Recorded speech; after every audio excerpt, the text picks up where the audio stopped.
지난 45년간의 데이터를 보면 S&P 500 지수가 최고점 부근일 때 기준금리를 인하한 경우 1년 뒤 주가가 100% 확률로 상승했고 평균 상승률은 14%에 달했습니다.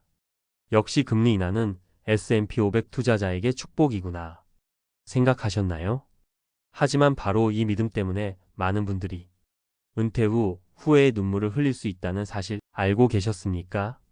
S&P 500의 화려한 수익률 뒤에는 세금 폭탄과 건강보험료 라는 함정이 숨어 있고 역사적 통계와 달리 이번 금리 인하는 경제 위기의 신호일 수 있다는 불편한 진실이 존재하기 때문입니다.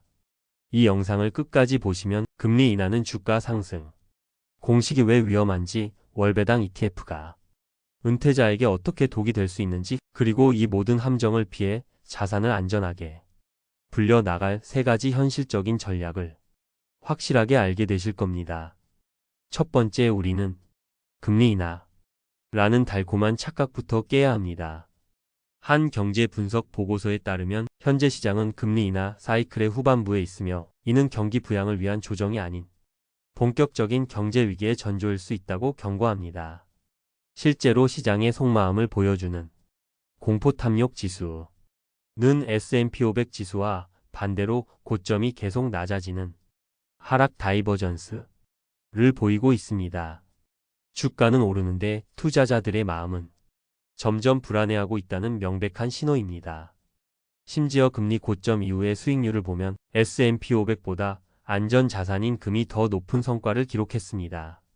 이는 이번 금리 인하가 과거처럼 시장에 돈을 푸는 축포가 아니라 이미 약해진 경제의 체력을 반영하는 경고등일 수 있다는 의미입니다.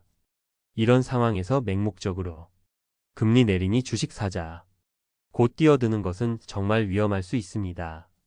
두 번째 현실은 훨씬 더 우리 삶의 직접적인 문제입니다.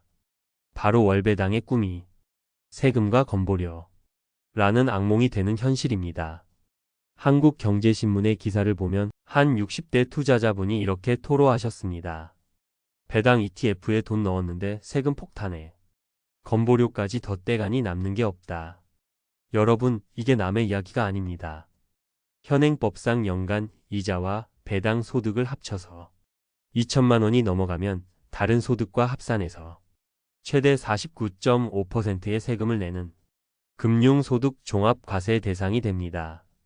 그런데 정말 무서운 건 건강보험료입니다. 은퇴 후 지역 가입자가 되면 연간 금융소득이 1천만 원만 넘어도 소득 전체에 대해 약 8%의 건보료가 부과됩니다. 심지어 자녀의 피부양자 자격까지 박탈될 수 있습니다. 한번 상상해 볼까요? 평생 열심히 일하고 은퇴한 김 부장님이 있습니다. 그는 모아둔 돈으로 S&P 500 월배당 ETF에 투자해 월 200만 원, 즉 연 2,400만 원의 현금 흐름을 만드는 데 성공했습니다. 이제 제2의 월급으로 편안한 노후를 보낼 수 있겠다고 생각했겠죠. 하지만 현실은 달랐습니다.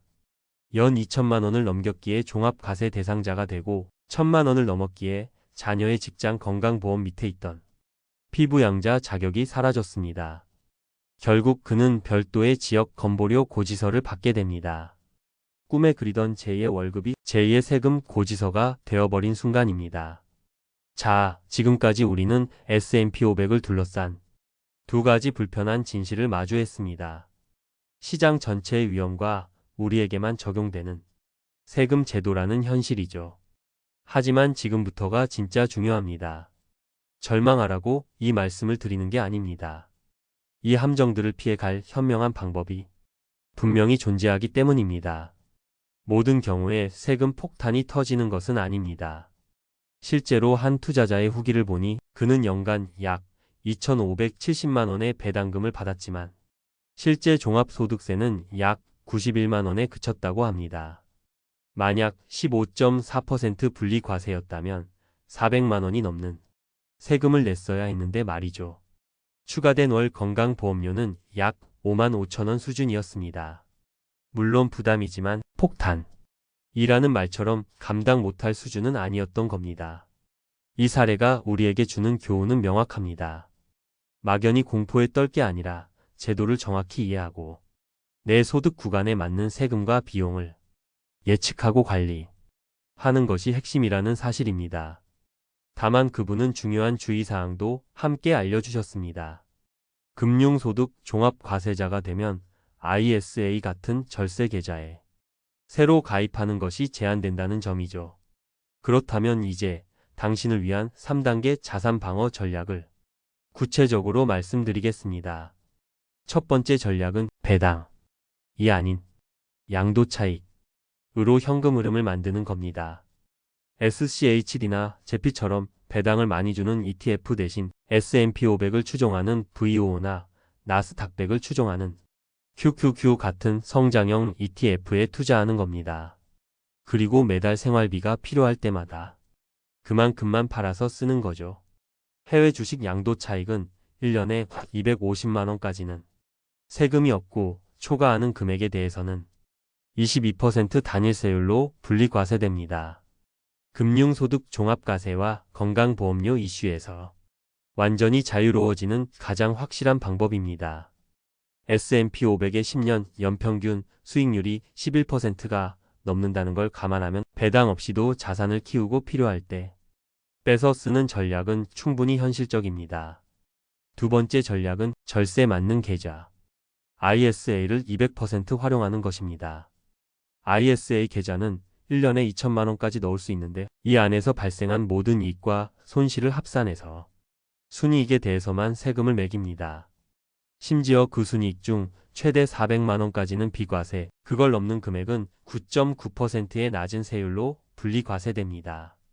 만약 여러분이 이 계좌 안에서 S&P 500 ETF를 운용한다면 배당소득세와 건보료 걱정을 거의 완벽하게 막아내는 강력한 방패를 얻게 되는 셈입니다. 세 번째 전략은 포트폴리오의 보험을 드는 것입니다. 바로 금과 달러입니다.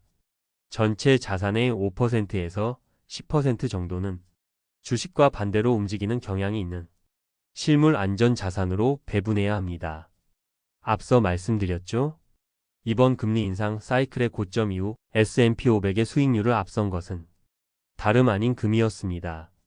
시장이 흔들릴 때 내 자산 전체가 무너지는 것을 막아주는 든든한 보험 역할을 해줄 겁니다. 오늘 이야기의 핵심은 맹목적인 믿음. 이 가장 위험하다는 것입니다. S&P 500은 의심할 여지 없이 훌륭한 투자처입니다. 하지만 금리 인하 시기의 거시 경제적 위험과 대한민국 투자자에게만 적용되는 세금 제도라는 현실을 반드시 함께 고려해야만 합니다.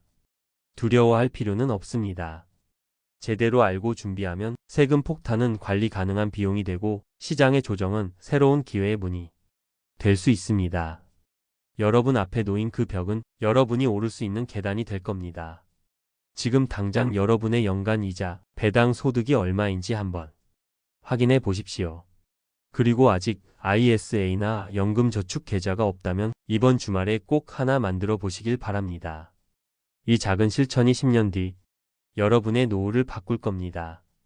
여러분의 S&P 500 투자에 대한 생각이나 세금 관련 고민을 댓글로 공유해 주십시오. 구독과 좋아요는 더 나은 콘텐츠를 만드는데 정말 큰 힘이 됩니다. 당신의 돈이 잠자는 동안에도 일하기를 바라며 부자의 서재였습니다.